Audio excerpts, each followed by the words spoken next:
a Japanese marionette. You don't understand these things. It is simply court etiquette.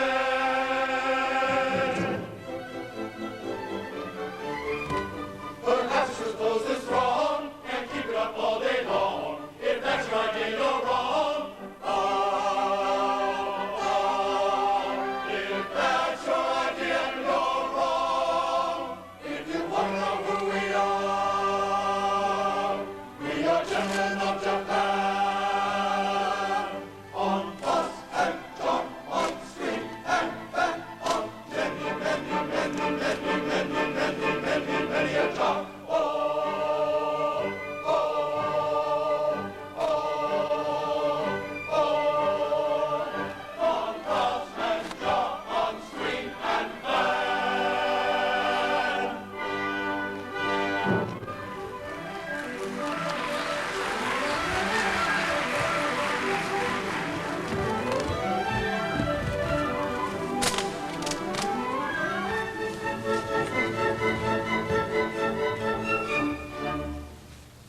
Gentlemen, I pray you tell me where a gentle maiden dwelleth named Yum Yum, a ward of Coco. In pity speak, oh speak, I pray you. Why, who are you who asked this question?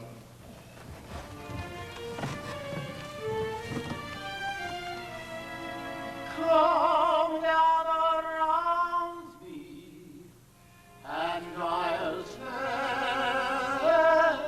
you.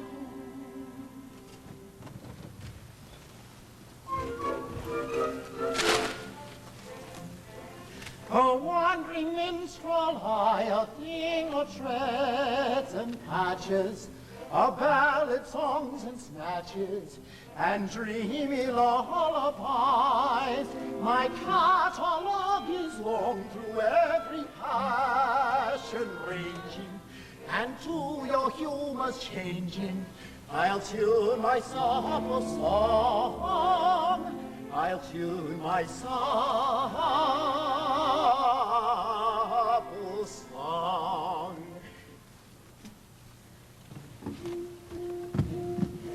Are you in sentimental mood? I'll sigh with you. Oh, sorrow. On maiden's coldness do you brood? I'll do so too. Oh, sorrow, sorrow. I'll charm your willing fears with songs of lovers' tears, while sympathetic tears might treat you. Oh, sorrow, sorrow.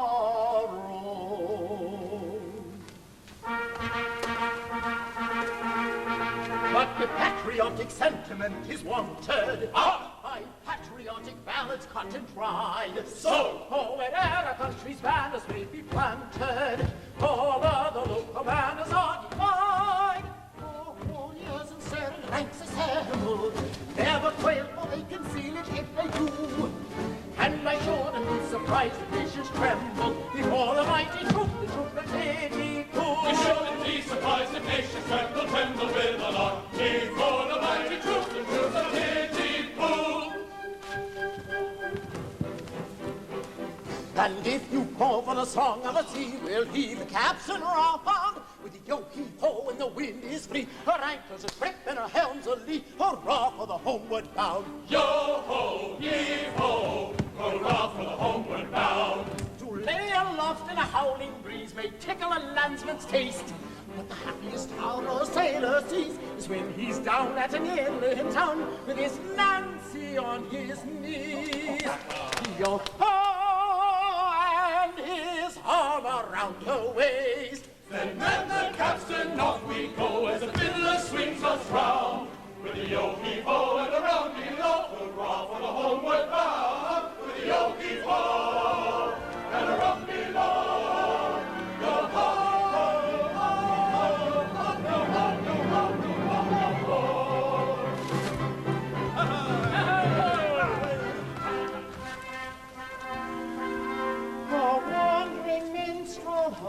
a thing of shreds and patches, of ballad songs and snatches, and dreamy lullabies, and dreamy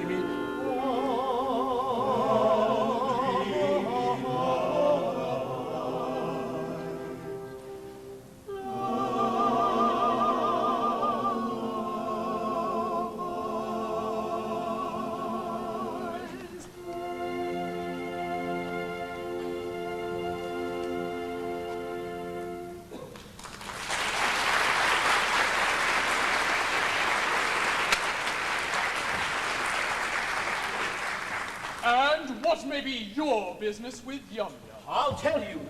Some years ago, I was a member of the Titipu Town Band. It was my duty as second trombone to pass the cap round for contributions. It was while discharging that delicate office that I saw Yum Yum. We loved each other at once. But she was betrothed to our guardian, Coco, a cheap tailor, and I saw that my suit was hopeless. Overwhelmed with despair, I quitted the town. Judge then of my delight when I learned a month ago that Coco was to be beheaded for flirting. I hurried back at once in hopes of finding Yum Yum at liberty to listen to my protestations. It is true that Coco was condemned to death for flirting, but he was reprieved at the last moment and raised to the exalted rank of Lord High Executioner under the following remarkable circumstances. No, that's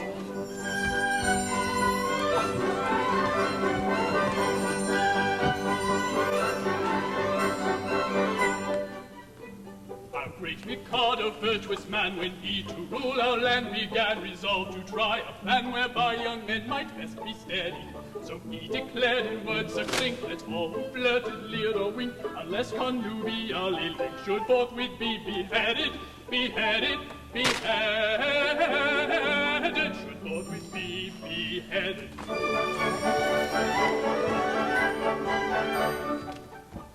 And I expect you'll all agree that he was right to so decree. And I am right and you are right and all is right as right can be. And you are right and we are right and all is right as right can be. And all is right as right can be. Right as right can be.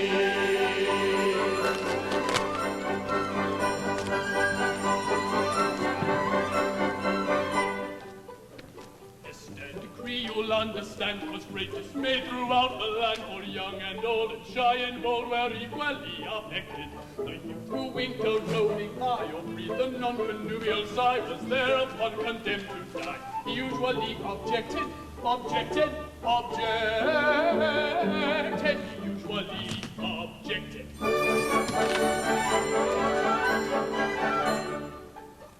And you'll allow, as I expect, that he was right to so object. And I am right, and you are right, and everything is quite correct. And you are right, and we are right, and everything is quite correct. And everything is quite correct. All is quite correct.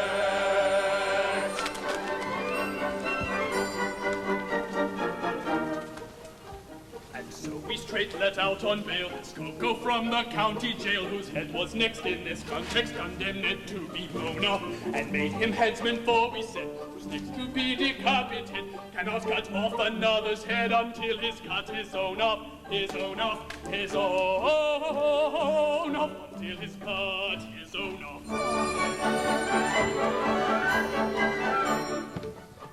And we expect you'll all agree that he was right to so decree. And I am right and you are right and all is right to lurale. You are right and we are right and all is right to lurale. And I am right and you are right And all is right.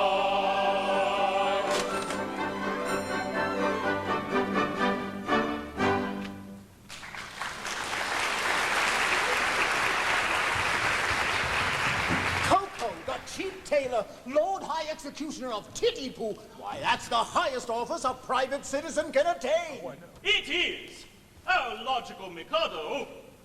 Seeing no moral difference between the dignified judge who condemns a criminal to die and the industrious mechanic who carries out the sentence, has rolled the two offices into one, and every judge is now his own executioner. Oh, and how good of you, for I can see you are a nobleman of the highest rank, to condescend to tell all this to me, a mere strolling minstrel, eh? Don't mention it. I am, in point of fact, a particularly haughty and exclusive person of pre-Adamite ancestral descent. You will understand this when I tell you that I can trace my ancestry back to a protoplasmal primordial atomic globule. Oh. Consequently, my family pride is something inconceivable.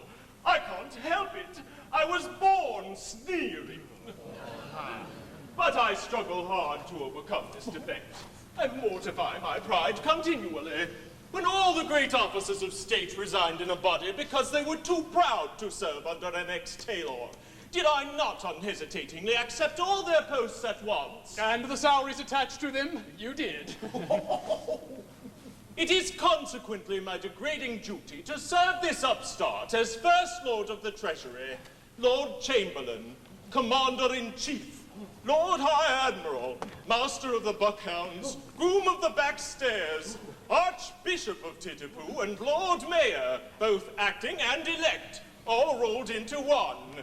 And at a salary, a poobah, paid for his services. I, a salaried minion. I do it. It revolts me, but I do it. And it does you credit. But I don't stop at that. No. I go and dine with middle-class people on reasonable terms. Oh, no. I dance at cheap suburban parties for a moderate fee. I accept refreshment at any hands, however lowly. I also retail state secrets for a very low figure. For instance, any further information about Yum Yum would come under the head of a state secret. Another insult, and I think, a light one.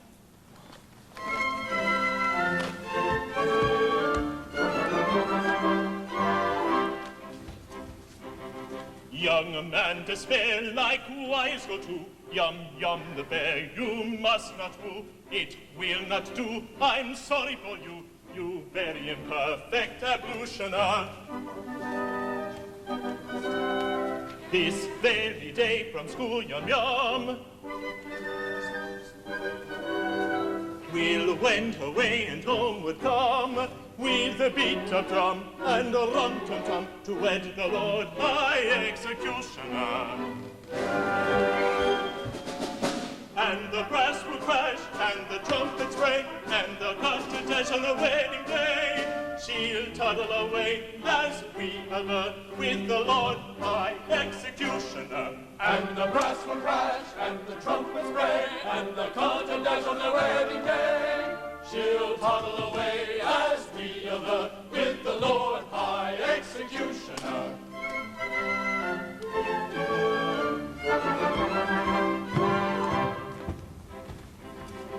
It's a hopeless case, as you may see, and in your place away I'd be. But don't blame me, I'm sorry to be of your pleasure a diminutioner. They'll avowed the fact extremely soon. In a point of fact this afternoon, her honeymoon with that buffoon at 7 commences, so you shut her. And the brass will crash, and the trumpets ring, and the cortege on the wedding day. She'll toddle away as we avert with the Lord High Executioner. And the brass will crash, and the trumpets bray, and the cortege on the wedding day. She'll toddle away as we avert with the Lord High Executioner.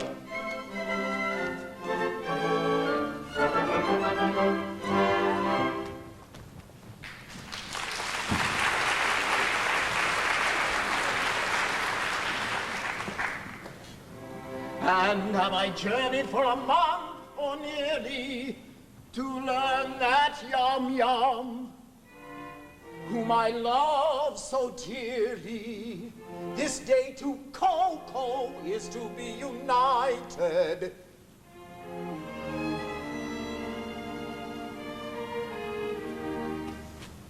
The fact appears to be as you've recited.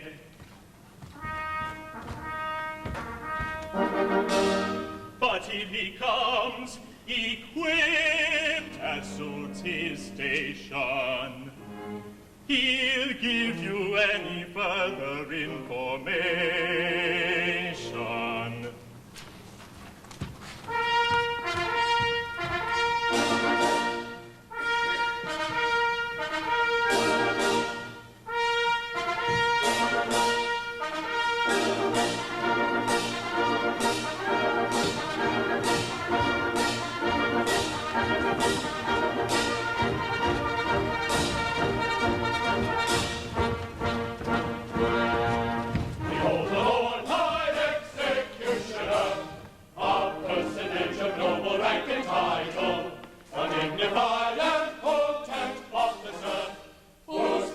Are particularly vital. Defer to the Lord High Executioner. Defer to the noble Lord, to the noble Lord, to the Lord High Executioner.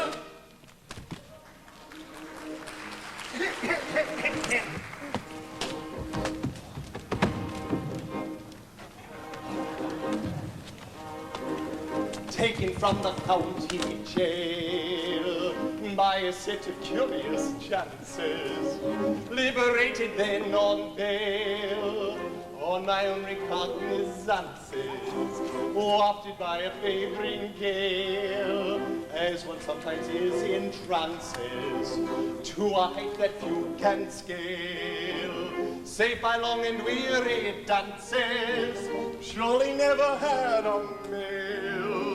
Under such like circumstances, so adventurous a tale, which may rank with most romances, taken from the county jail, liberated then on bail, surely never had a mail, so adventurous a tale. Defer to the Lord High Executioner. Defer to the noble Lord, to the noble Lord High Executioner. Bow down to the Lord High Executioner. Defer to the noble Lord, the High Executioner.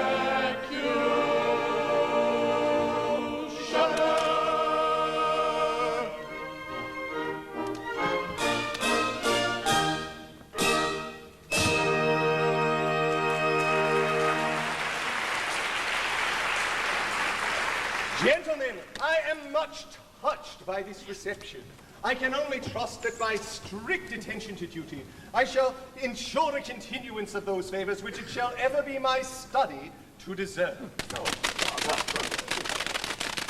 If I should ever be called upon to act professionally, I am happy to think that there will be no difficulty in finding plenty of people whose loss would be a distinct gain to society at large.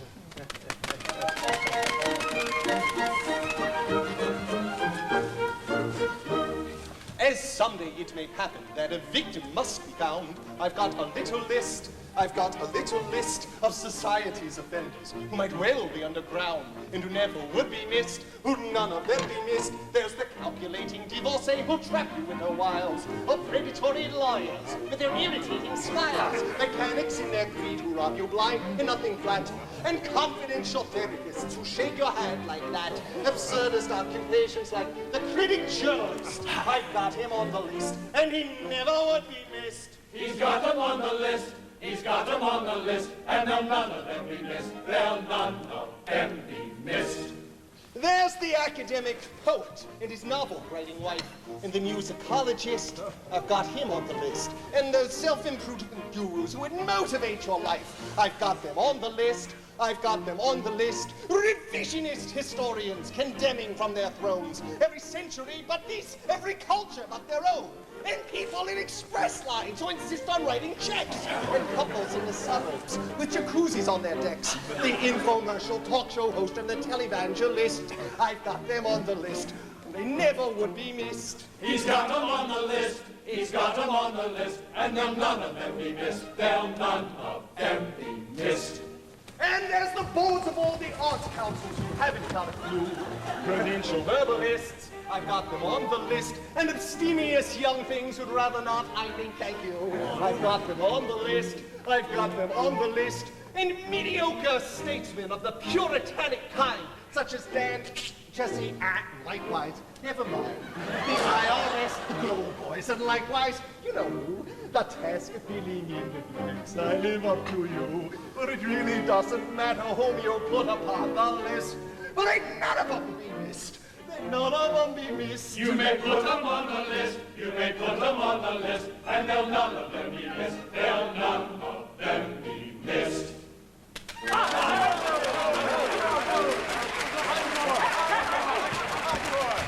There's the prima donna actress, and the crooning baritone, and the rehearsal pianist. I've got her on the list, and the deafening contralto and every tenor that I've known. I've got them on the list. I've got them on the list. And the women's chorus members standing in the wing.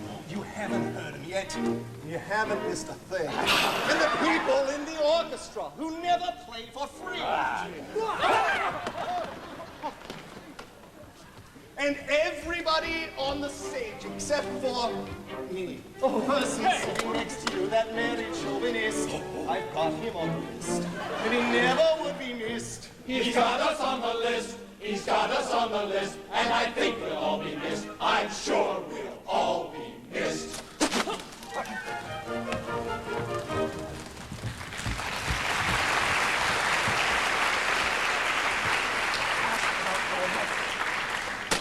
Puma, it seems that the festivities in connection with my approaching marriage are to last a week. I should like to do it handsomely, and I wish to consult you about the amount I ought to spend upon them. Certainly. In which of my capacities? As First Lord of the Treasury, Lord Chief Justice, Attorney General, Chancellor of the Exchequer, Privy Purse, or Private Secretary? Secretary. Let's suppose we say as private secretary. Speaking as your private secretary, I should have to say that as the city will have to pay for it, don't stint yourself, do it well. Exactly, as the city shall have to pay for it. That is your advice. As private secretary, of course you will understand that as Chancellor of the Exchequer, I am bound to see that due economy is observed. But you just now said don't stint yourself, do it well. As private secretary. And now you say that due economy is to be observed? As Chancellor of the Exchequer. Well, come over here where the Chancellor can't hear us. Now, as my solicitor, how do you advise me to deal with this difficulty? Oh, as your solicitor, I should have no hesitation in saying chance it. Thank you, I shall. If it were not that, as Lord Chief Justice, I am bound to see that the law isn't violated. Well, come over here where the Lord Chief Justice can't hear us. Now, as First Lord of the Treasury. Oh, as First Lord of the Treasury, I could propose a special vote to cover all expenses. But then, as leader of the opposition, it would be my duty to resist it tooth and nail. Or, as Paymaster General, I could so cook the accounts that as Lord High Auditor, I should never discover the fraud. But then, as Archbishop of Titipu, it would be my duty to denounce my dishonesty and deliver myself into my own custody as First Commissioner of Police. That's extremely awkward. I don't say that all these distinguished persons couldn't be squared, but it is right to tell you that they wouldn't be sufficiently degraded in their own estimation unless they are insulted with a very considerable bribe. The matter shall have my careful attention. But my bride and her sister's approach, and any little compliment on your part, such as an abject grovel in a characteristic Japanese attitude, would be esteemed a favor. No money, no grovel.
Three little maids who all unwary come from a lady seminary, free from seniors tutelary. Three little maids from school, three little maids from school.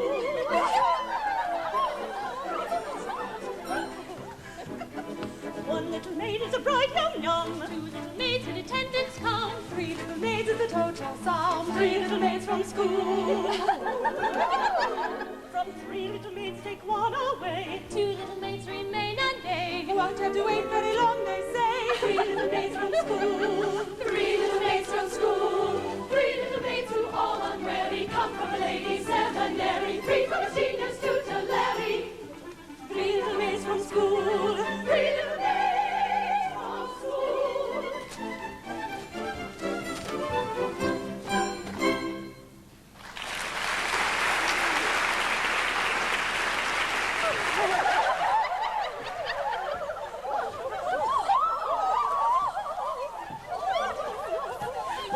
At last, my bride that is to be.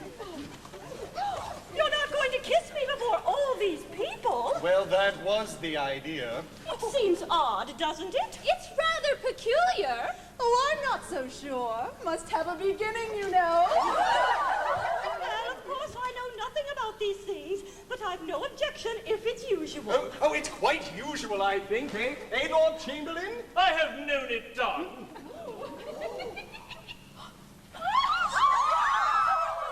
Thank goodness that's over.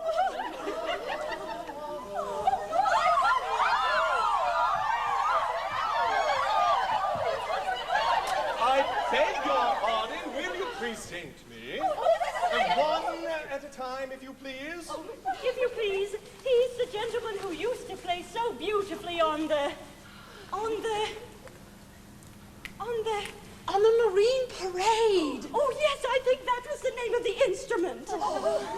Sir, I have the misfortune to love your ward, Yum Yum. I know I deserve your anger. Anger? Why not a bit, my boy? Why, I love her myself. Charming little girl, isn't she? Pretty eyes, nice hair. They're taking little thing all together.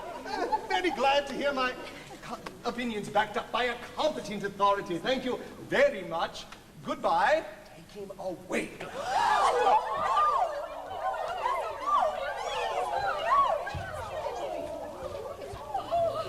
Excuse me, but what is this? A customer come to try on. That is a tremendous swell. It's alive! Go away, little girls! Don't talk to little girls like you! Go away downstairs! Allow me to present you, Poobah. These are my three wards. The one in the middle is my bride-elect. What do you want me to do to them? Mind, I will not kiss them. No, you shan't kiss them. A little bow, a mere nothing. You needn't mean it, you know. It goes against the grain. They are not young ladies. They are young persons. Come, make an effort. There's a good woman. I shan't mean it. Howdy do, little girls. Howdy do. Oh, my protoplasmal ancestor. That's very good. I see nothing to laugh at. It is very painful for me to have to say howdy do, little girls, howdy do, to young persons. I'm not in the habit of saying howdy do to anybody under the rank of a stockbroker. Now, don't laugh at him. He can't help it. He's under treatment for it. Never mind, Ben. They don't understand the delicacy of your position. But we know how delicate it is, don't we? I should think we did. How a nobleman of your importance can do it at all is a thing I never can, never shall understand.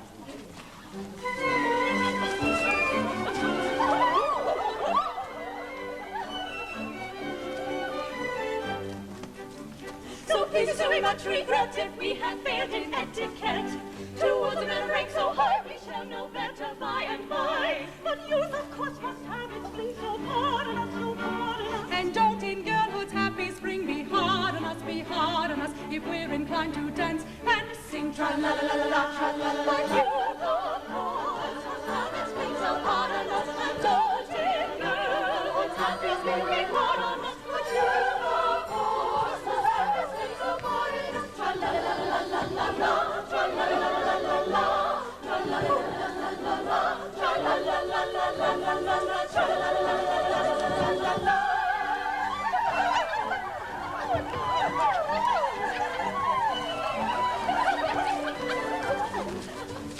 I think what I collect, you cannot show too much respect toward the highly titled you, but nobody else does. Why should you?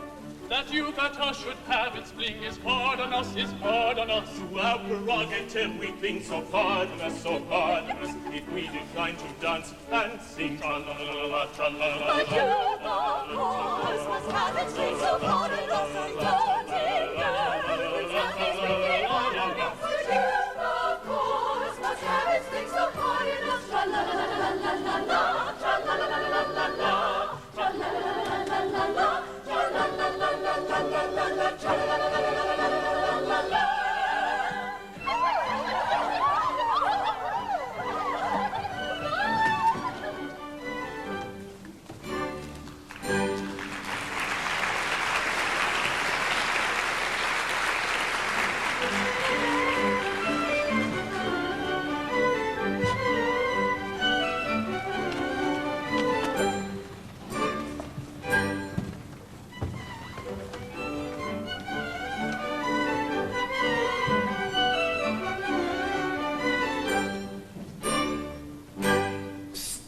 Yum-yum! Yum-yum! Oh, I have searched for you night and day for 3 weeks in the belief that your guardian had been beheaded. And now I find you're about to wed him this afternoon. Alas, yes. But you do not love him. Alas, no. Oh, modified rapture! But why do you not refuse him? What good would that do? He's my guardian and he wouldn't let me marry you. But I would wait for you until you were of age. You forget that in Japan, girls do not arrive at years of discretion until they are 50. True. From 17 to 49 are considered years of indiscretion. Besides, a wandering minstrel who plays a wind instrument outside tea houses is hardly a fitting husband for the ward of a Lord High Executioner. Oh, but shall I tell her? Yes, she will not betray me. What if it should prove that, after all, I am no musician? There, I was certain of it directly I heard you play. What if it should prove that I was none other than the son of His Majesty, the Mikado? The son of the Mikado. But why is your highness disguised? And what has your highness done? And will your highness promise never to do it again? Oh, some years ago, I had the misfortune to captivate Catashaw, an elderly lady of my father's court. She misconstrued my customary affability into expressions of affection and claimed me in marriage under my father's law. My father, the Lucius Junius Brutus of his race, ordered me to marry her at once. Or perish ignominiously on the scaffold. That night I fled his court, and assuming the disguise of a second trombone, joined the band in which you found me when I had the happiness of seeing you. If you please, I think your highness had better not come too near. The laws against flirting are excessively severe. But no one can see us, and we are quite alone. But that don't make it right. To flirt is capital. Oh, it is capital. And we must obey the law. No, deuce take the law. Oh, I wish it would, but it won't. If it were not for that, how happy we might be. Happy indeed. If it were not for the law, we should be sitting side by side like that. Instead of being obliged to sit half a mile off like that. We should be gazing into each other's eyes like that. Breathing sighs of unutterable love like that. With our arms around each other's waists. Oh, like that. Yes, if it wasn't for the law. If it wasn't for the law. As it is, of course, we couldn't do anything of the kind. No, not for worlds. Being engaged to Coco, you know. Being engaged to Coco.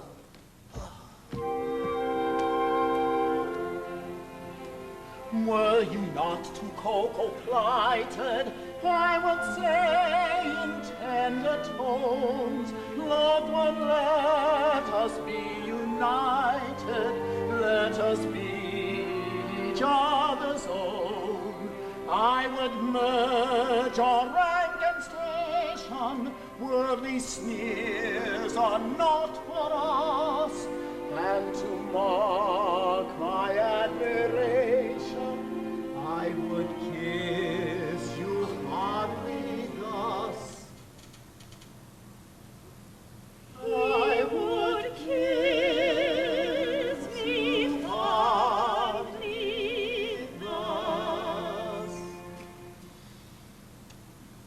But as I'm engaged to Coco, to embrace you thus confoco, would distinctly be no Choco, and for that I should get Choco. Toco, Choco, Toco, Choco, Toco, Toco, Toco. So in spite of all temptation,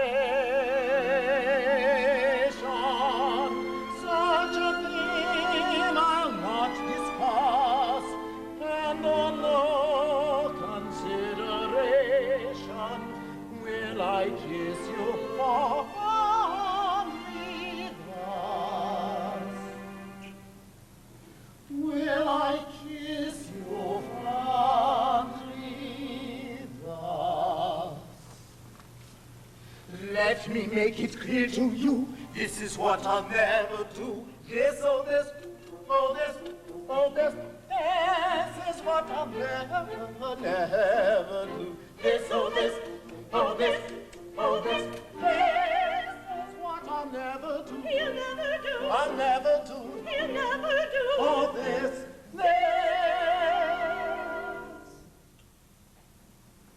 this is what I'll never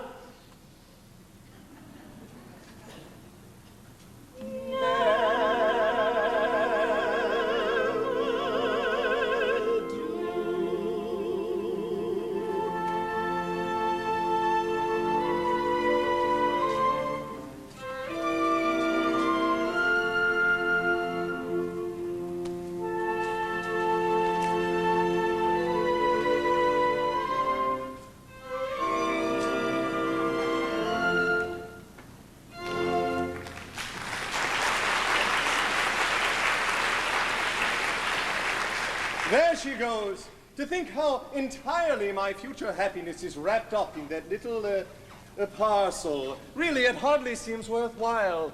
Oh, matrimony. Now then, sir, what is it? Can't you see I'm soliloquizing? You've interrupted an apostrophe, sir. I am the bearer of a letter from His Majesty, the Mikado. A letter from the Mikado?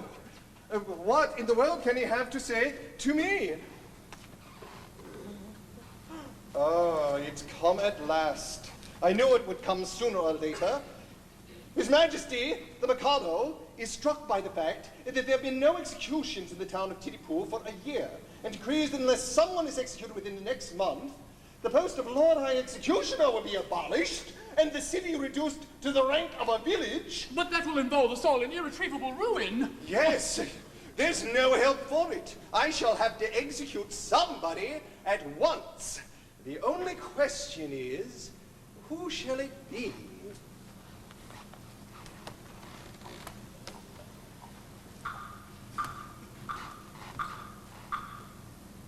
Well, it seems unkind to say so, but as you're already under sentence of death for flirting, everything seems to point to you. To me? What are you talking about? I can't execute myself. Why not? Why not? Well, because in the first place, self-decapitation is an extremely difficult and not to mention dangerous thing to undertake. And in the second place, it's a suicide. And suicide is a capital offense. That is so, no doubt. We might reserve that point. True, it could be argued 6 months hence, before the full court. Besides, I don't see how a man can cut off his own head. A man might try. Even if you only succeeded in cutting it half off, that would be something. it would be taken as an earnest of your desire to comply with the imperial will. No, I beg your pardon. On that point, I am adamant. As official headsman, my reputation is at stake, and I can't consent to embark on a professional undertaking unless I can see my way to a successful result. This professional conscientiousness is highly creditable to you, but it places us in a very awkward position. My good sir, the awkwardness of your position is grace itself, compared with that of a man engaged in the act of cutting off his own head. I am afraid that unless you can obtain a substitute... A substitute? Nothing easier. Oh, Pooh-Bah! Oh. I appoint you, Sid, as Lord High Substitute. I should be delighted. Such an appointment would realize my fondest dreams. But no, at any sacrifice, I must set bounds to my insatiable ambition.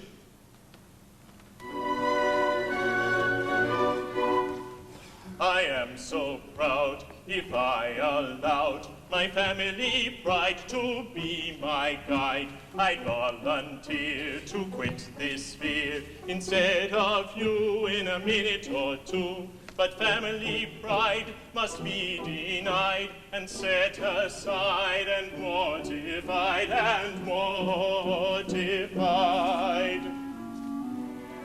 My brainy teens with countless schemes for good and new for Titipu. But if I had the benefit that I diffuse, the town would lose. Now every man to aid his plan should plot and plan as best he can.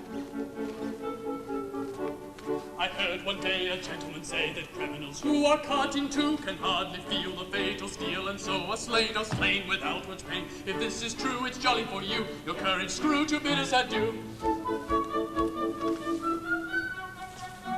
I am so proud. My brainy teens with countless schemes for good and new for Titipu. But if I had the benefit, I diffuse, the town would lose. Now every man to aid his plan should plot and plan as best he can.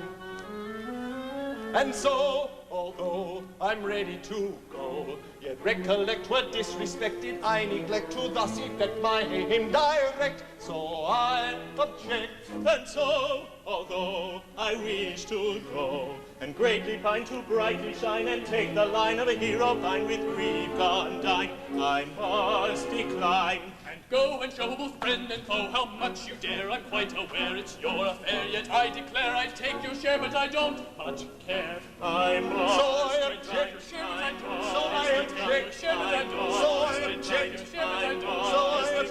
I object. So I object.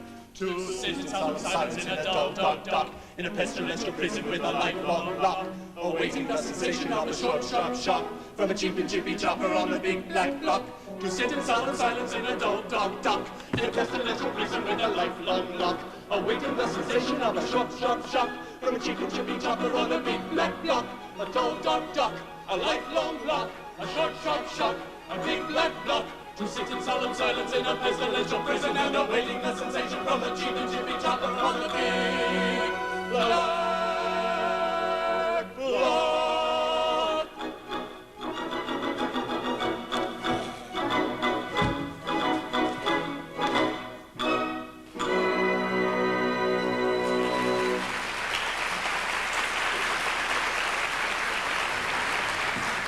This is simply appalling. I, who allowed myself to be respited at the last moment simply to benefit my native town, am now required to die within a month, and that by a man who I have heaped with public honors. Is this public gratitude? Is this it? Oh, go away, sir. Can't you see I'm soliloquizing? Oh, go on. Don't mind me.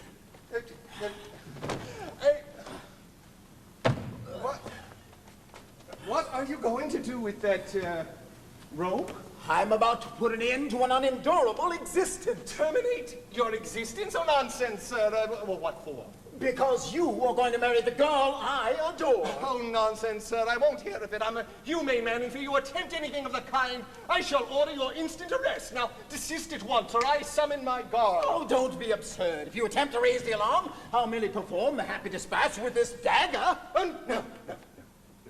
Don't do that. This is horrible. Why, you cold-blooded scoundrel, are you aware that in taking your life, you are committing a crime which is... Oh, substitute. What's the matter? Is it absolutely certain that you are resolved to die? Absolutely. Will nothing shake your determination? Nothing. Threats, entreaties, prayers, all useless. Oh, my mind is made up. Well, if your mind is made up, and if it's absolutely certain you're resolved to die, and if nothing whatever will shake your determination, don't spoil yourself by committing suicide, but be beheaded handsomely at the hands of the public executioner. Well, I don't see how that would benefit me. You don't? No. Observe. You'll live for a month, and you'll live like a fighting cock at my expense. And when the day arrives, there'll be a grand public ceremonial. You'll be the central figure. No one will attempt to deprive you of that distinction. And there'll be a procession, bands playing, Dead March, all the girls in tears, bells tolling, Yum-Yum distracted. And then, well, when it's over, public rejoicings and a display of fireworks in the evening.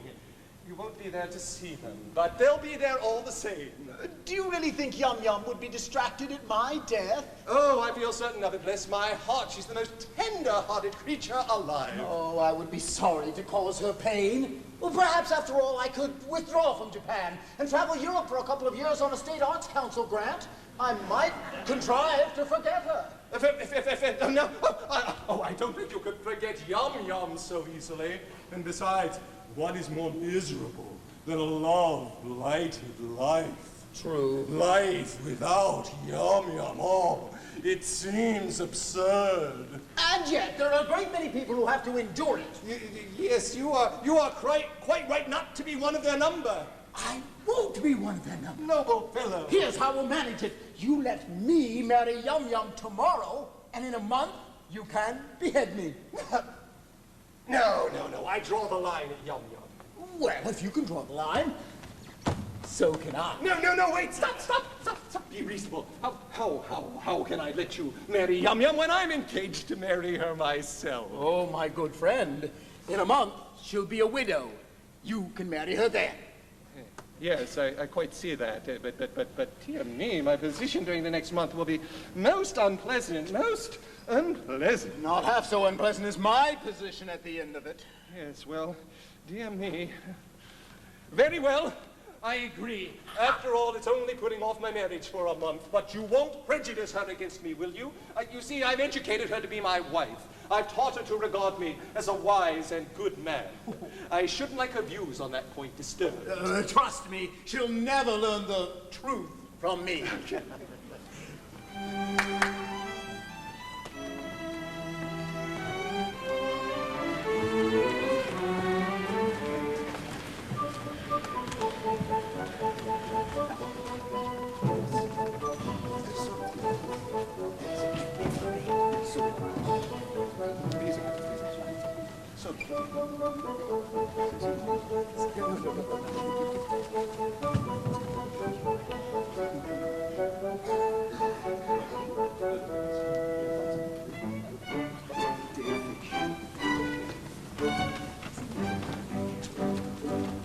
With aspect stern and gloomy stride,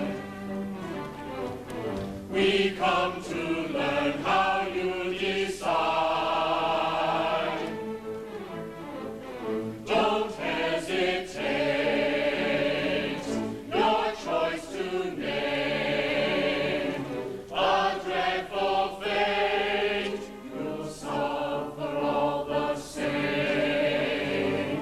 A dreadful fate you'll suffer all the same.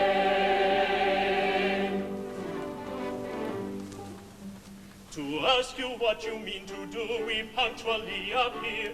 Congratulate me, gentlemen. I found a volunteer. The Japanese equivalent of here. It's Nanki-Poo. Hail Nanki-Poo. I think he'll do. Yes, he'll do. He yields his life if out yum yum surrender. Now I adore that girl with passion tender, and could not yield her with a ready will, nor her a lot, if I did not adore myself with passion tender still. With passion tender still. Ah, yes, he loves himself with passion tender still. Take her, she's yours.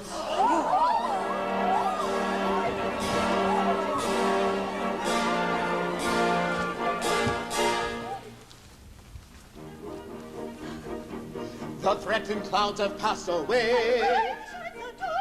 What though the night may come too soon? Yet a month of afternoon. Then let the throng advance with laughing song. With laughing song and merry dance, and let the throng of joy advance with laughing song and merry dance. With laughing song and merry dance. With laughing song. With joyous shout and ringing cheer, in all your reindeer people, joyous shout and ringing cheer, in all your reindeer people, joyous shout and ringing cheer, in all your reindeer people, laughing song, merry dance, with laughing song and merry dance. As in a month you've got to die, if Congo tells us true. 'Twere empty compliment to cry long life to Nanki Poo. But as 1 month you've got to live as fellow citizen, this toast with 3 times 3 we'll give. Long life.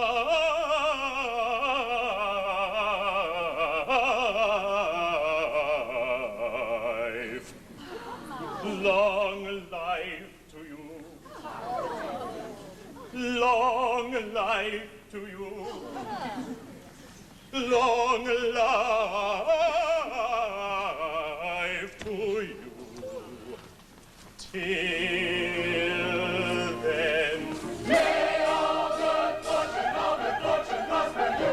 May you have health, and riches too. May all good fortune prosper you. May you have health and riches too. May you succeed in all you do. Long life to you till then.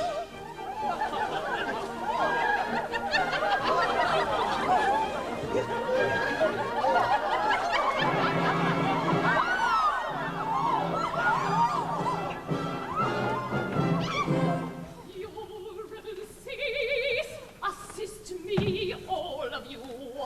I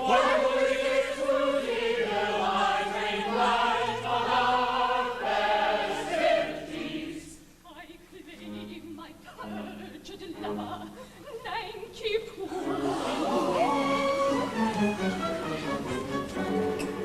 Oh, fool to shun delights that never cloy.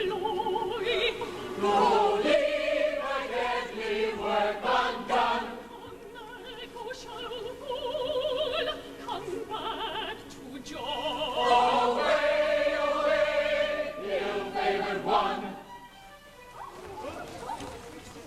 Ah, 'tis Catashaw, the maid of whom I told you. No, you shall not go. These arms shall thus enfold you. Oh, fool that missed my hallowed joys, oh, blind that seest no equipoise. Oh, rash that judgest from half the whole. Oh, base that grudges love's light to stole. My heart undefined, oh fool, oh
sweet tongue, thy doom is nigh.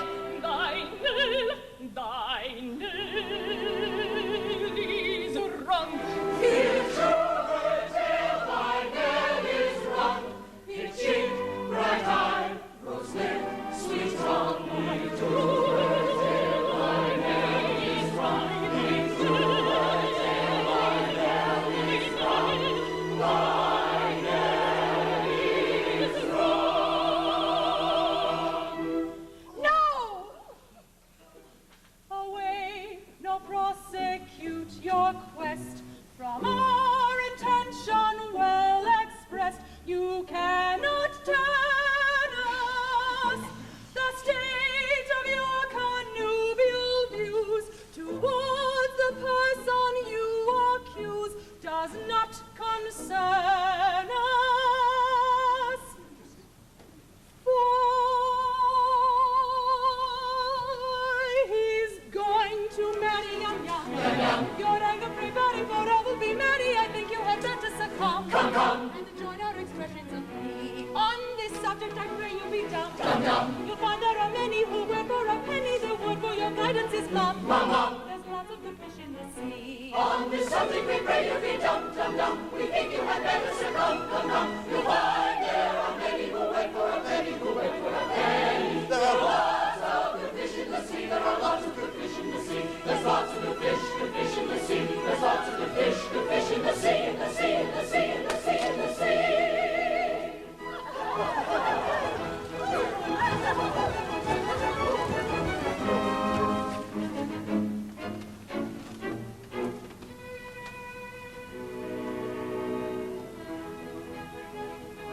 The hour of gladness is dead and gone. In silent sadness I live alone. The hopes I cherished all lifeless lie, and all has perished, all has perished, save love, which never dies, which never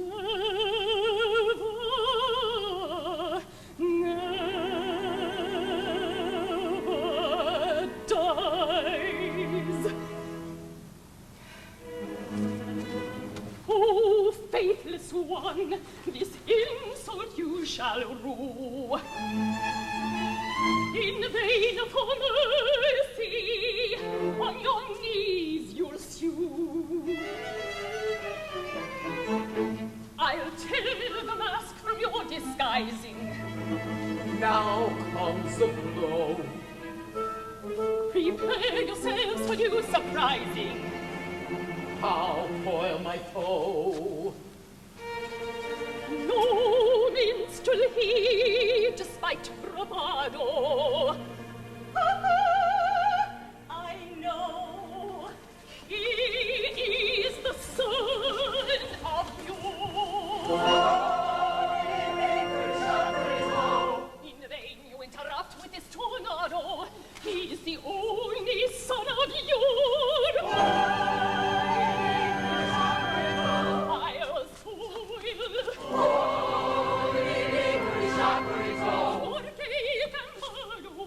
He is the son. The son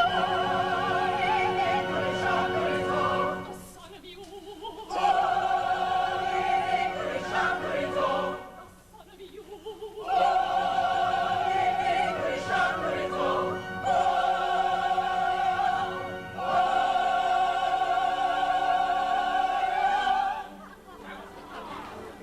Ye torrents from ye tempest how your remote war we can recall. Do ye always my vengeance call? Shall I triumphant over? We'll hear no more, we'll only down to joy restore despite your scout. The echoes of our festival shall rise triumphant over all. Prepare, oh, ye haughty lords, at once I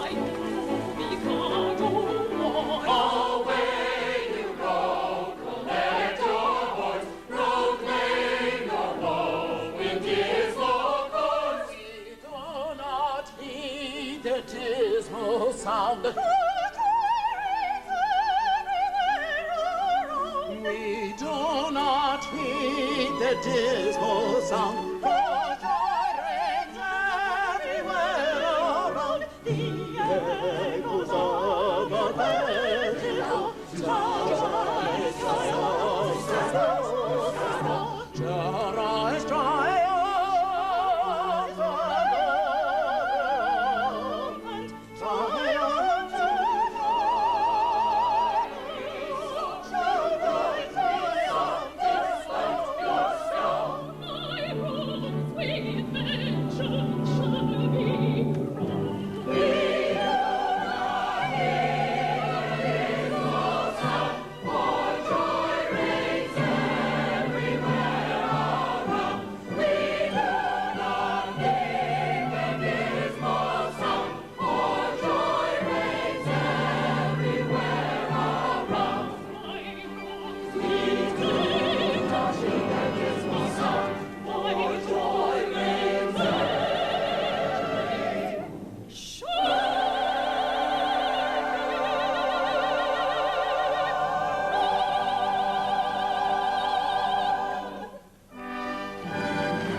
downcast eye, let it brim with dew.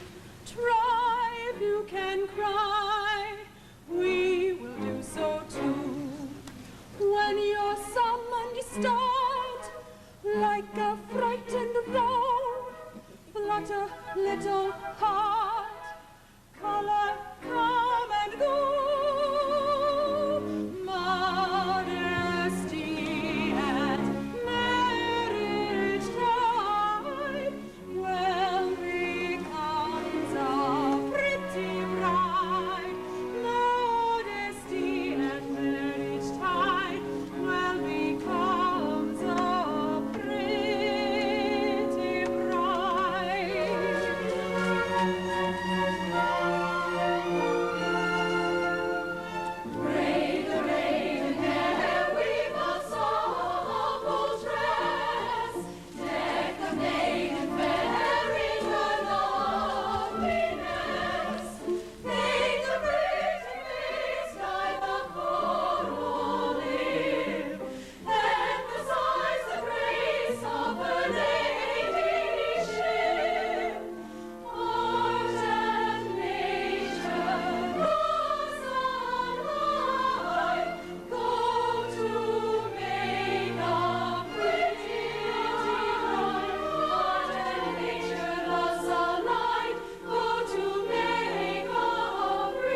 am indeed beautiful.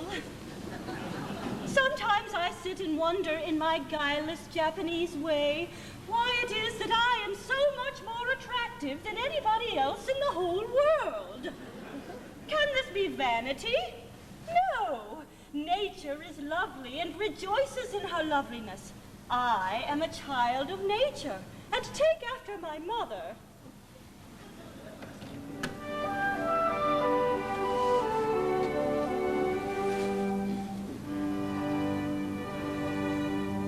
The sun whose rays are all ablaze with ever-living glory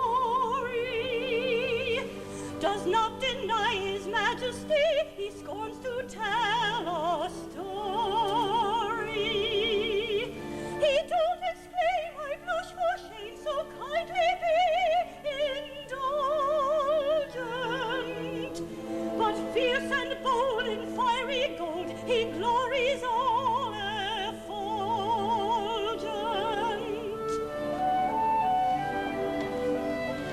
I mean to rule the earth as he the sky. We really know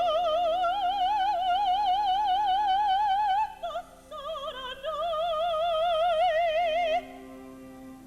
I mean to rule the earth as he the sky. We really know our worth, the sun and I.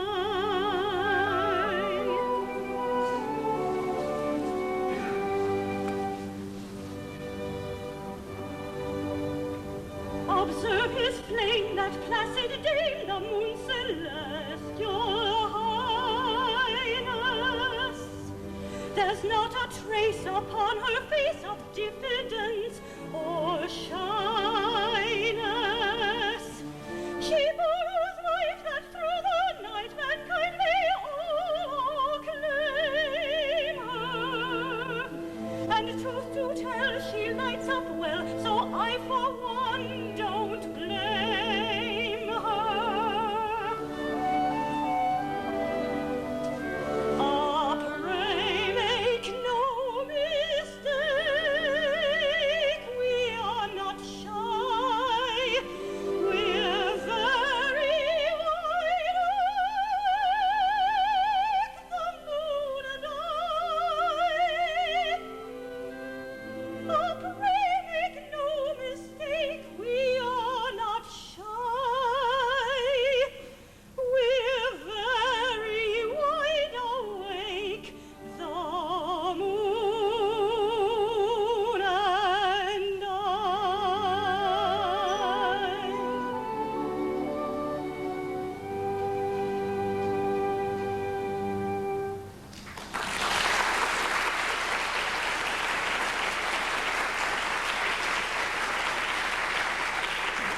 Yes, everything seems to smile upon me.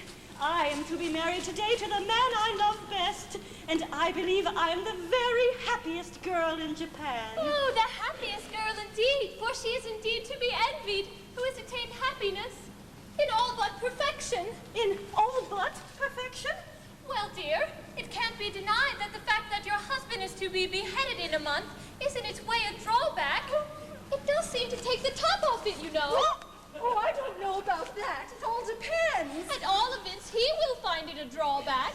Not necessarily. Bless you, it all depends. I think it very indelicate of you to refer to such a subject on such a day. If my married happiness is to be Cut short?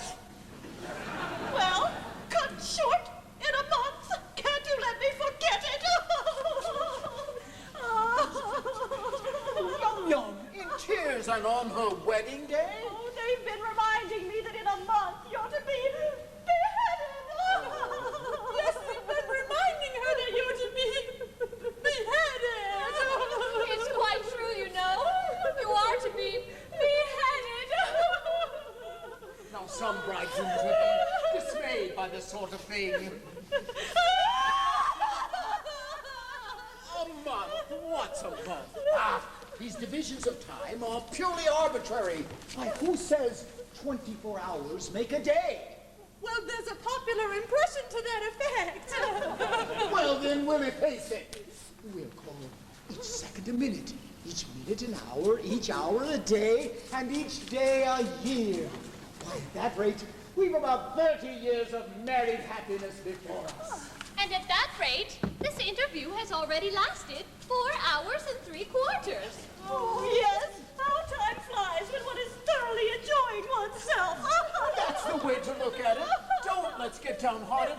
There's a silver lining to every cloud. Certainly. Let's be perfectly happy. By all means, let's thoroughly enjoy ourselves. Yes, it's absurd to cry. Quite ridiculous.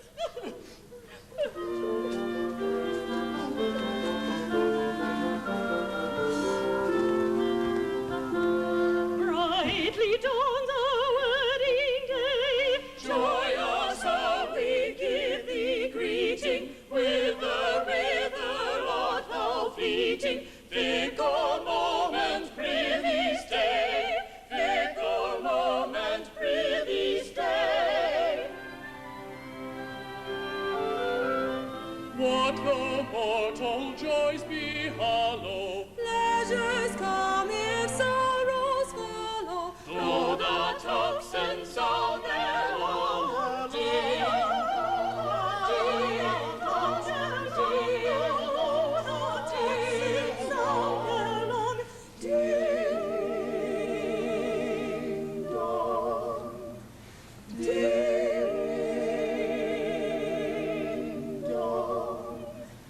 yet until all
No. This goes here, and that goes there. And go ahead.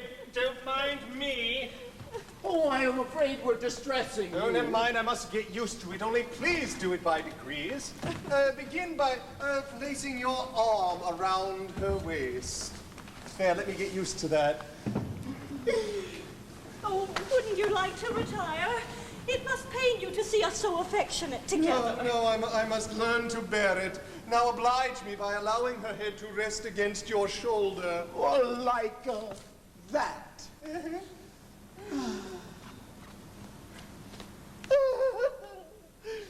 Now, kiss her.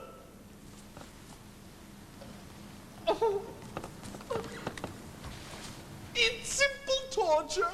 Oh, come, bear up. After all, it's only for a month. No, it's no use deluding oneself with false hopes.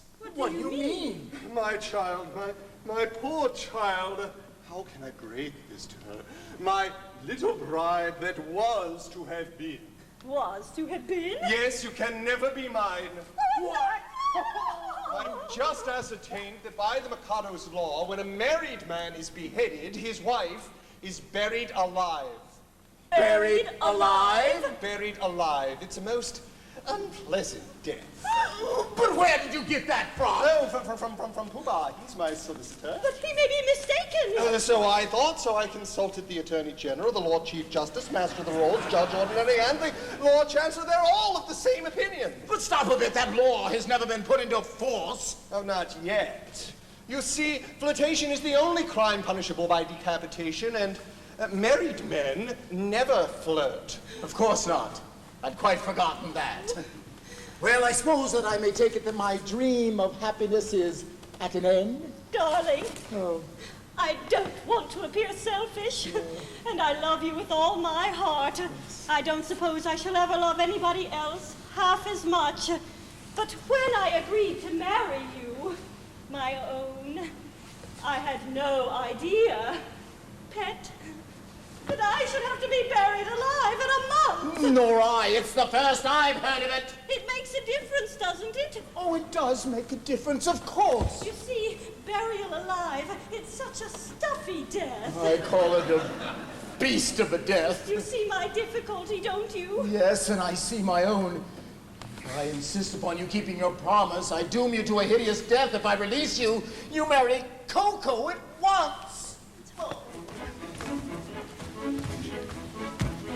Here's a howdy-do, if I marry you. When your time has come to perish, then the maiden whom you cherish must be slaughtered too. Here's a howdy-do, here's a howdy-do. Here's a pretty mess. In a month or less, I must die without a wedding. Let the bitter tears I'm shedding witness my distress. Here's a pretty mess. Here's a pretty mess. Here's the state of things. To her life she clings. Matrimonial devotion doesn't seem to suit her notion. Burial it brings. Here's the state of things. Here's the state of things. With a passion that's intense, I worship and adore. What the laws of common sense we oughtn't to ignore. If what I says is true, 'tis death to marry you. Here's a pretty state of things. Here's a pretty howdy-do. Here's a pretty state of things. A pretty state of things. Here's a howdy-do. Here's a howdy. Here's a howdy-do. For if what he says is true, I cannot marry you. Here's a pretty, pretty state of things. Here's a pretty howdy-do.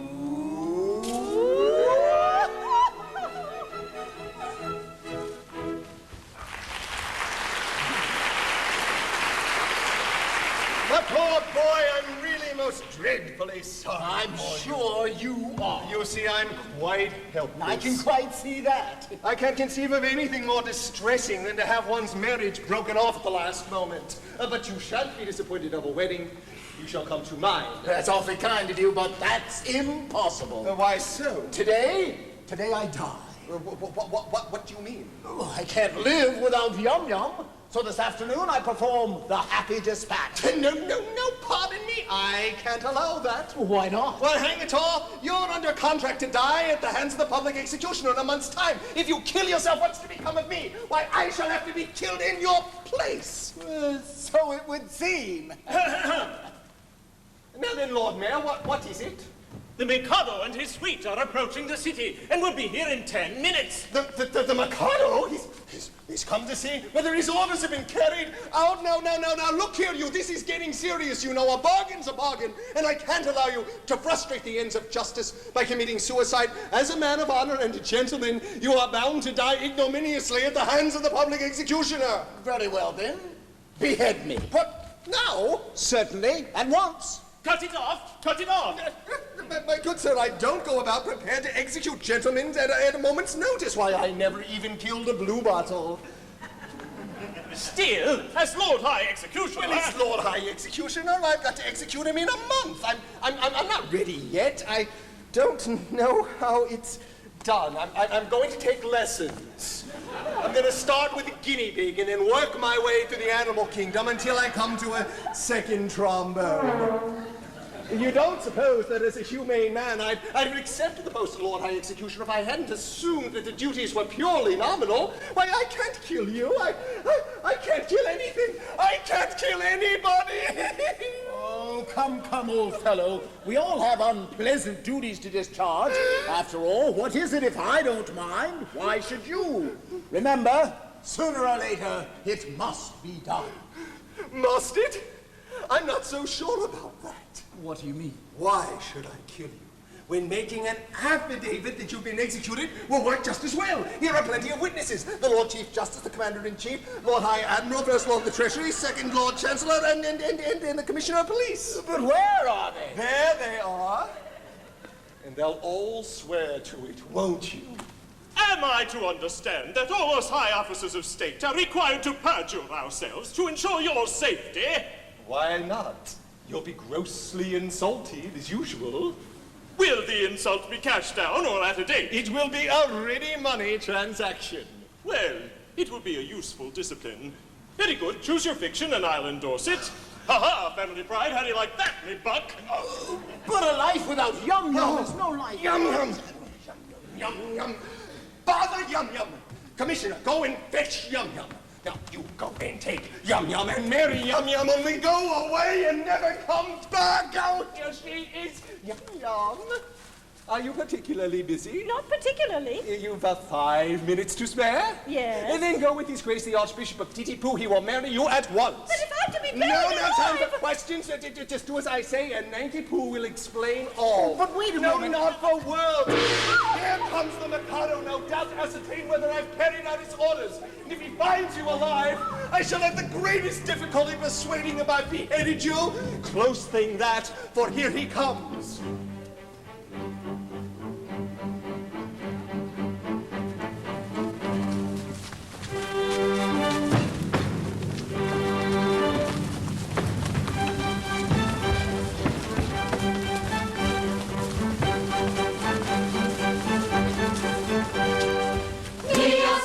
Mia-sama, ono-mano mayani, pira-pira suru no ananjana. Toko tonyare na.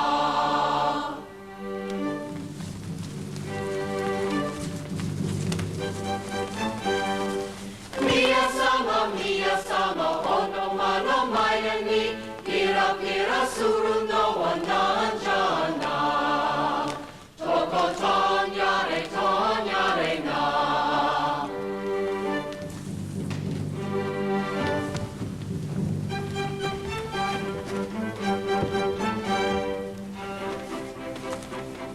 From every kind of man obedience I expect. I'm the Emperor of Japan. And I'm his daughter-in-law elect. He'll marry his son. He's only got one to his daughter-in-law elect. My morals have been declared particularly correct. But they're nothing at all compared with those of his daughter-in-law elect. Bow, bow to his daughter-in-law elect. Bow to his daughter-in-law elect.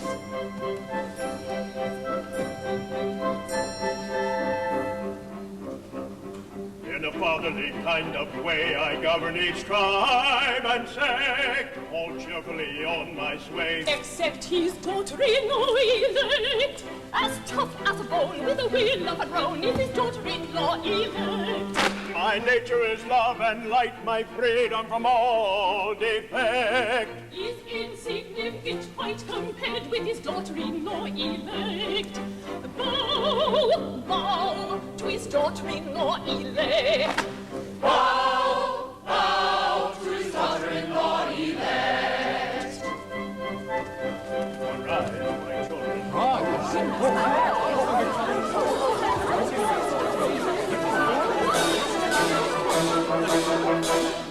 A more humane Mikado never did in Japan exist. To nobody's second, I'm certainly reckoned a true philanthropist. It is my very humane endeavor to make to some extent a evil liver, a running river of harmless merriment. My object all sublime, I shall achieve in time to let the punishment fit the crime, the punishment fit the crime, and make each prisoner pent, unwillingly represent a source of innocent merriment, of innocent merriment.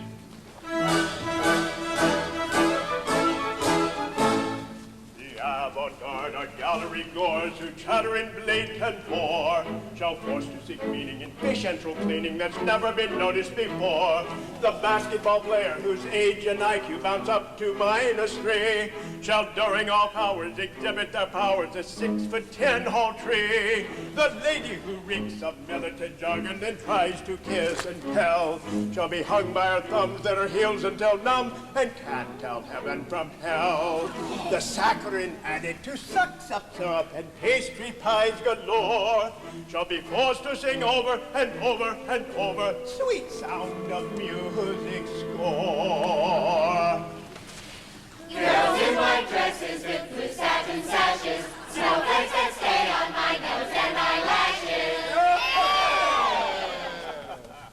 My object all sublime, I shall achieve in time to let the punishment fit the crime, the punishment fit the crime, and make each prisoner pent, unwillingly represent a source of innocent merriment, of innocent merriment. His object all sublime, he will achieve in time to let the punishment fit the crime, the punishment fit the crime, and make each prisoner pent, unwillingly represent a source of innocent merriment, of innocent merriment.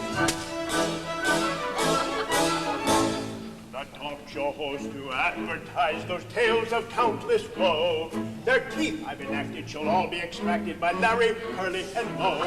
The New Age composer constructs a series of minimal bloops and blops with sounds like spaghetti and old Ferlinghetti besotting the mind like hops. The moral dictator who bashes his neighbor professing to guard the right, I shall force to sing rap, to wear clothing from Gap, and to stand in dark tunnels at night. The politician whom anyone catches, his doom is one to dread. He's made to dwell in a dungeon cell with cattle who've just been fed. My object all sublime, I shall achieve in time to let the punishment fit the crime, the punishment fit the crime, and make each prisoner pent, unwillingly represent a source of innocent merriment, of innocent merriment. His object all sublime, he will achieve in time to let the punishment fit the crime, the punishment fit the crime, and make each prisoner pent, unwillingly represent a source of innocent merriment, of innocent merriment.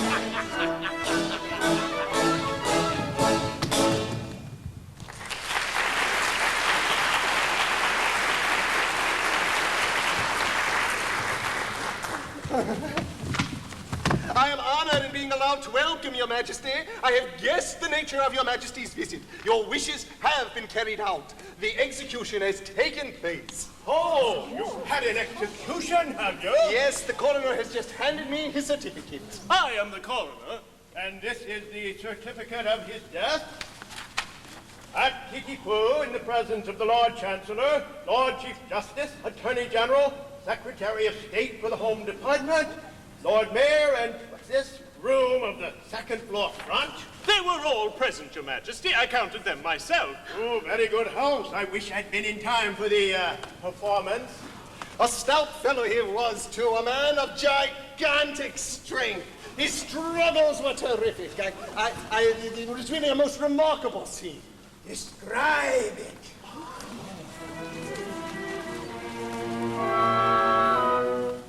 The criminal cried as he dropped him down in a state of wild alarm. With a frightful, fearful, frantic frown, I bared my big right arm. I seized him by his little pigtail as on his knees fell he. As he squirmed and struggled and gurgled and guggled, I drew my Snickers sleeve. My Snickers sleeve. Oh, never shall I forget the cry nor the shriek that shrieked in me. As I gnashed my teeth, as from its sheath I drew my Snicker sleeve. We know him well, he cannot tell untrue or groundless tales. He always tries to alter life, and every time he fails. He shivered and shook as he gave the sign for the stroke he didn't deserve. When all of a sudden his eye met mine, and it seemed to brace his nerve. And he nodded his head and kissed his head, and he whistled an air did he, as the saber true cut cleanly through his cervical vertebrae. His vertebrae. When a man's afraid, a beautiful maid is a cheering sight to see. And it's oh, I'm glad that comic sad was soothed by sight of me. A terrible tale you can't assail, it's white or green. Her taste exact, her marvelous act amounts to a disease. Now, though you'd have said that head was dead, for its owner dead was he. He stood on his neck with a smile well bred, and bowed 3 times to me. It was none of your impudent offhand nods, but as humble as could be. For he clearly knew the deference due to a man of pedigree. Of pedigree. And it's, oh, I vow, that deathly bow was a touching sight to see. Though trunkless yet, he couldn't forget the deference due to me. His haughty youth, he speaks the truth, and every mind is amazed. And in this case, he called to place exactly as he says. Exactly, exactly, exactly, exactly as he says.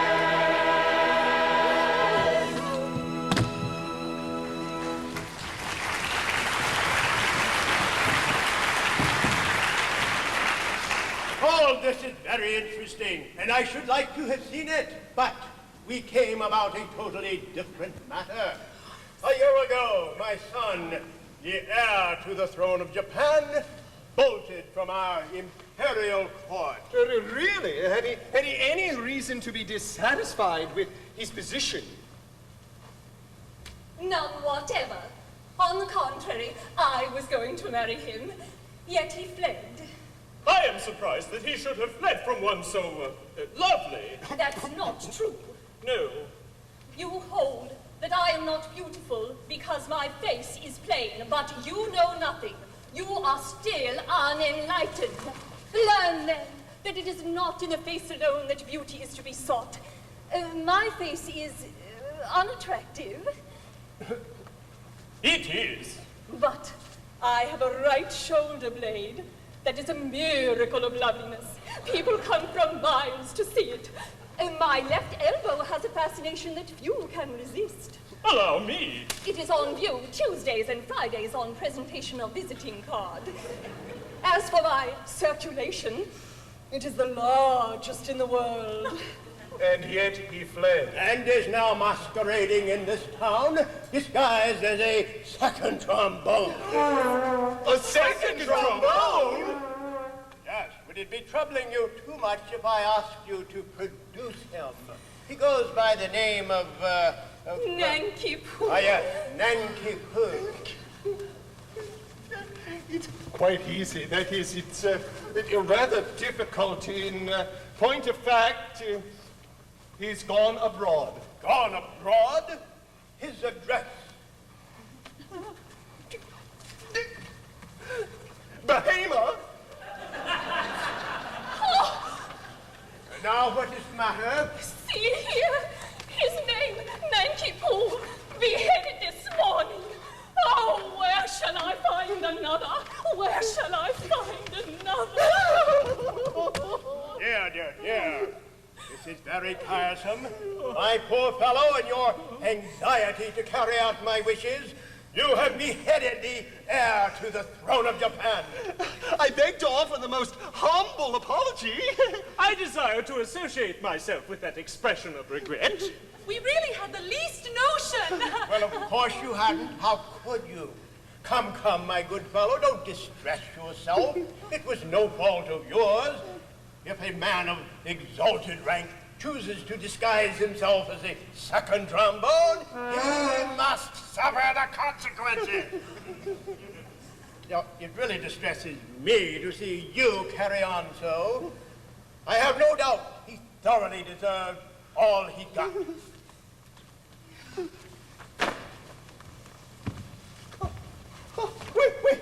We are infinitely obliged to your majesty. Much obliged, your majesty. Very much obliged, Your Majesty. Lied?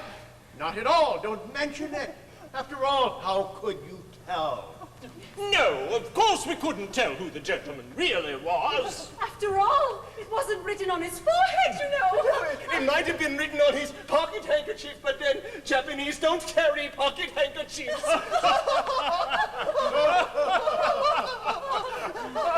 I forget the punishment for compassing the death of the heir apparent.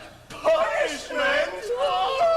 Yes, something lingering with boiling oil in it, I fancy. Something of that sort. I think boiling oil occurs in it, but I'm not sure. I know it's humorous, but lingering with either boiling oil or melted lead. Oh, come, don't fret. I'm not a bit angry. If your majesty will accept our assurance, we had no idea. Of course. I knew nothing about it. I wasn't there. That's the pathetic part of it. Unfortunately, the fool of an act says, compassing the death of the heir apparent.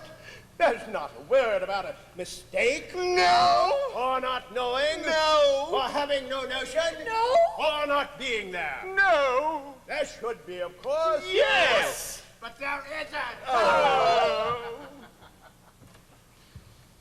That's the slovenly way in which these acts are always written. However, cheer up. It would be all right. I'll have it altered next session. Now, let's see about your execution. Will after luncheon suit you? Can you wait until then? Oh, yes. We can wait till then. We'll make it after luncheon. I don't want any lunch. I'm really very sorry for you all, but it's an unjust world, and virtue is triumphant only in theatrical performances. Well, this is a nice mess you've got us into with your nodding head and the deference due to a man of pedigree. Merely corroborative detail intended to give artistic verisimilitude to an otherwise bald and unconvincing narrative. Corroborative detail indeed.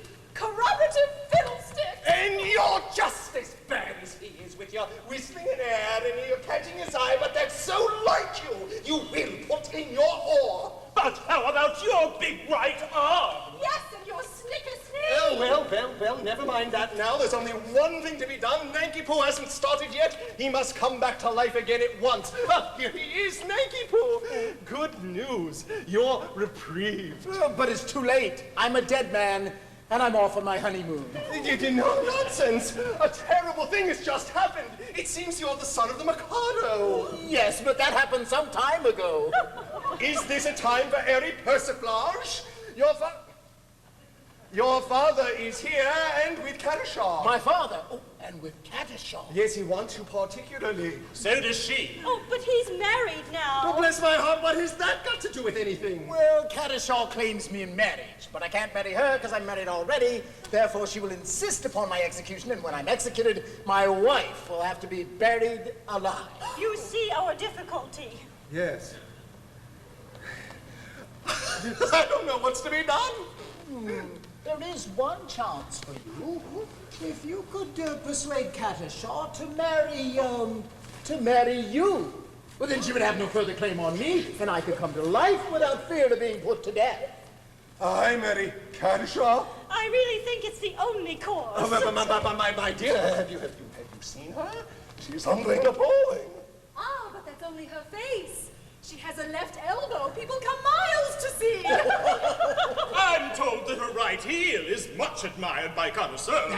My dear sir, I decline to pin my heart on any woman's right heel. Well, it comes to this. While Kadishah is single, I prefer to remain a disembodied spirit. But when Kadishah is married, existence will be as welcome as the flowers of spring.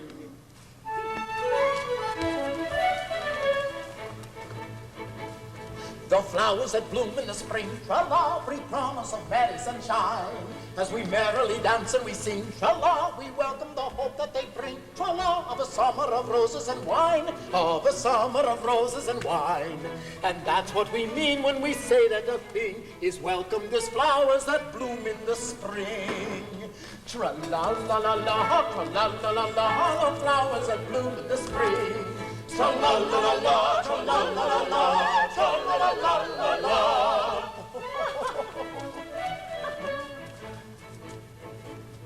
The flowers that bloom in the spring, tra-la, have nothing to do with the case. I've got to take under my wing, tra-la, a most unattractive old thing, tra-la, with a caricature of a face, with a caricature of a face. And that's what I mean when I say or I sing, oh, bother the flowers that bloom in the spring. Tra-la-la-la-la, tra-la-la-la-la, oh, bother the flowers of spring. Tra-la-la-la-la, tra-la-la-la-la, tra-la-la-la-la-la.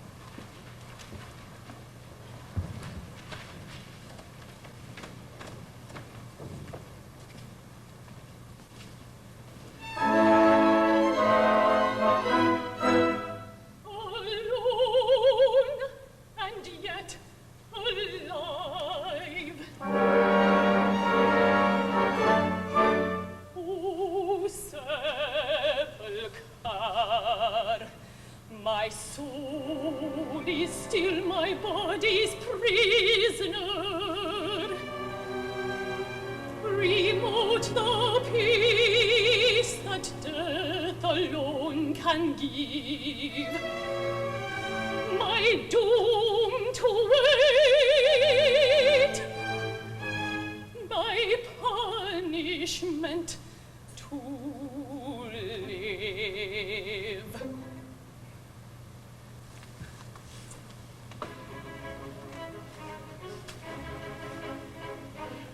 Hearts do not break, they sting and ache, for all love's sake, but do not die. Though with each breath they long for death, as witnesseth the living eye, the living eye.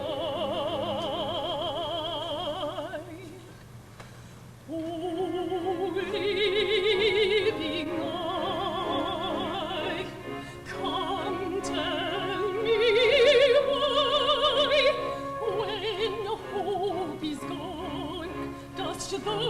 illusion.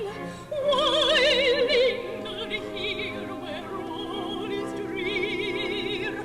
Oh, living eye, come tell me why, when hope is gone, dost thou stay on?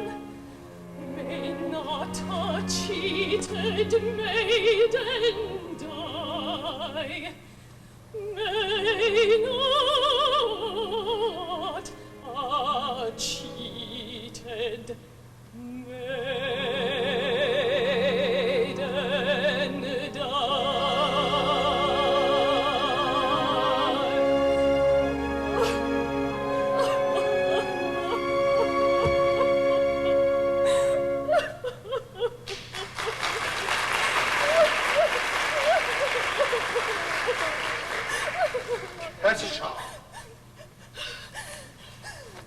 The miscreant who robbed me of my love. But vengeance pursues. They are heating in the cauldron. Kedisha, behold a suppliant at your feet. Kedisha, mercy. Mercy? Had you mercy on him? See here, you. You have slain my love. He did not love me, but he would have loved me in time. I am an acquired taste. Only the educated palate can appreciate me. I was educating his palate when he left me. Well, he is dead, and where shall I find another? It takes years to train a man to love me.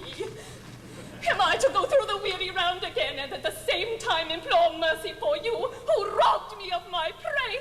I mean my pupil, just as his education was nearing the point of completion. Oh, where shall I find another? Here! Here. What? Kedisha, for years I have loved you with a white-hot passion that is slowly but surely consuming my very vitals. Ah, shrink not from me. If there is aught of woman's mercy in your heart, turn not away from a love-sick suppliant whose every fiber thrills at your tiniest touch. True it is that under a poor mask of disgust I have endeavored to conceal a passion whose fire is broiling the very soul within me. But the fire will not be smothered. It defies all attempts at extinction, and bursting forth all the more eagerly for its long restraint, it declares itself in words which will not be weighed, which cannot be schooled, which should not be too severely criticized. Kedisha, I dare not hope for your love, but I will not live without it. Darling! You, whose hands still reek with the blood of my betrothed, dare to address words of passion to me, the woman whom you have so foully wronged. I do accept my love, or I perish on the spot. Go to. Who knows as well as I that no one yet have died of a broken heart? Oh, well, you know not of what you speak. Listen.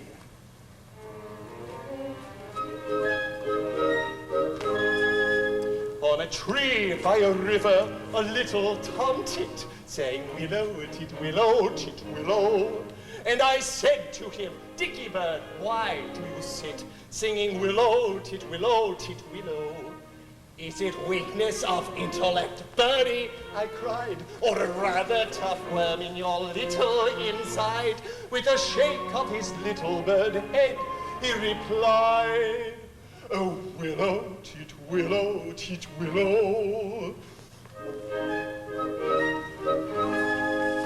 Now he slapped at his chest as he sat on that bough, singing willow, tit, willow, tit, willow. And a cold perspiration bespangled his brow. Oh, willow, tit, willow, tit, willow. And then he sobbed and he sighed and a gurgle he gave. Then he plunged himself into the billowy wave. And an echo rose from the suicide's grave. Oh, willow, tit, willow.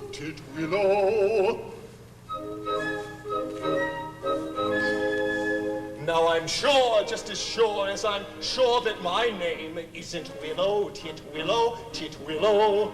It was blighted affection that made him exclaim, oh, Willow, Titwillow, Titwillow.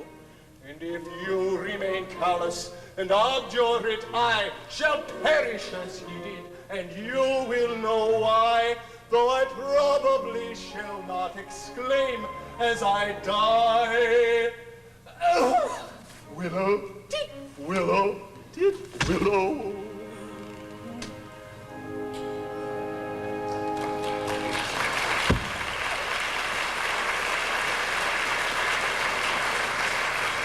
Did he really die of love? He really did. All on account of that cruel little head? Yes. Poor little chap. Yes, it's an affecting tale and quite true. I knew the bird intimately. Did you? He must have been very fond of her. His love for her was something extraordinary. Oh, poor little chap. And if I refuse you, will you go and do the same? At once. Oh, no, you mustn't know anything but that. Oh, I am a silly little goose. You are. And you won't hate me if I'm just a little teeny-weeny wee bit bloodthirsty, will you? Hate you? Oh, Kadisha, is there not beauty, even in bloodthirstiness? My idea exactly.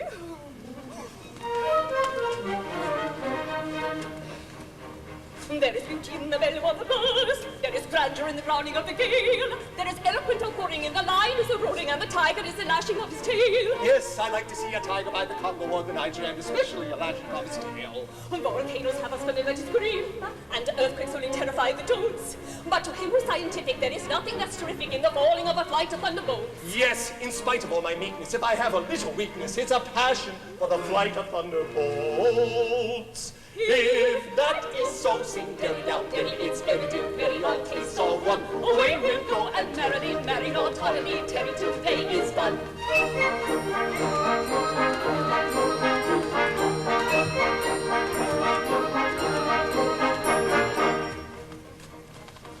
There's beauty in extreme old age. Do you fancy you are elderly enough? The information I'm requesting on a subject interesting is a maiden all the better when she's tough. Through all this word dominion, it's the general opinion that she'll last a good deal longer when she's tough. Are you old enough to marry, do you think? Won't you wait until you're 80 in the shade? There's a fascination branching with a ruin that's romantic, do you think, who are sufficiently decayed? To the matter that you mention, I have given some attention, and I think I am sufficiently decayed. If that is so, sing very down, very it's evident, very on taste all one. Away we'll go and merrily marry Lord Ptolemy, Terry today is done. If that is so, sing very down, very it's evident, very on taste all one. Away we'll go and merrily marry Lord Ptolemy, Terry today is done. We'll turn it down, merrily, marry Lord Ptolemy, Terry till the day is done.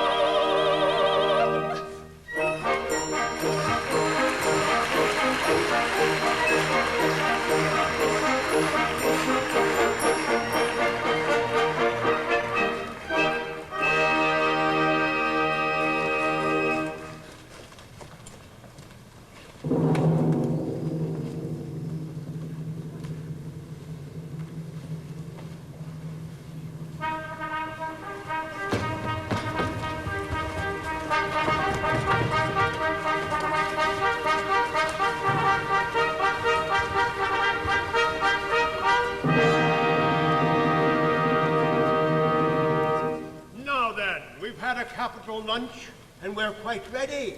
Have all the painful preparations been made? Your Majesty, all is prepared. Then produce the unfortunate gentleman and his two well-meaning but misguided accomplices. Mercy! Mercy for Coco! Mercy for Kitty Sing! Mercy even for Pooh Bah! I beg your pardon. I don't think I quite caught that remark. Mercy even for Pooh Bah! Mercy! My husband that was to have been is dead, and I have married this miserable object. Oh, well, not been long about it. We were married before the registrar. I am the registrar. I see. But my difficulty is that as you have slain the heir apparent... Wait. The heir apparent is not slave. Bless my heart, my son. And your daughter-in-law elected. Traitor! You have deceived me! Yes, I think you're entitled to a little explanation, but he will give it better whole than in pieces. Your Majesty, it's true that I said that I killed Nanki Poo. Yes, with most affecting particulars. Merely corroborative detail intended to give artistic Will validity. you refrain from putting in your oar? Your Majesty, it's like this. When Your Majesty says, let a thing be done, that thing is as good as done. Practically it is done because Your Majesty's will is law. Your Majesty says, let a gentleman be killed, and that gentleman is told off to be killed. That gentleman is as good as dead. And practically he is dead. And if he is dead, well, why not say so? I see. Well, nothing could possibly be more satisfactory.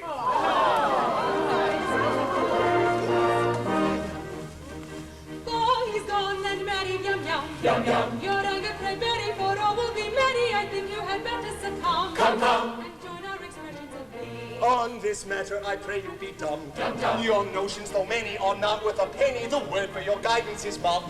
You've a very good bargain in me. On this subject we pray you be dumb. We think you had better succumb. Come. You'll find there are many who wait for a penny, There are lots of good fish in the sea. There are lots of good fish in the sea. There's lots of good fish in the sea. There's lots of good fish in the sea. The threatened cloud has passed away. What though the night may come too soon? Then let the throne dance with laughing song and merry dance. Then let the throne of joy dance with laughing song and merry dance. With laughing song and merry dance.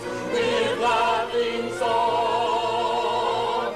With joyous shout and ringing cheer. In all your raging on your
What though mortal joys be hollow,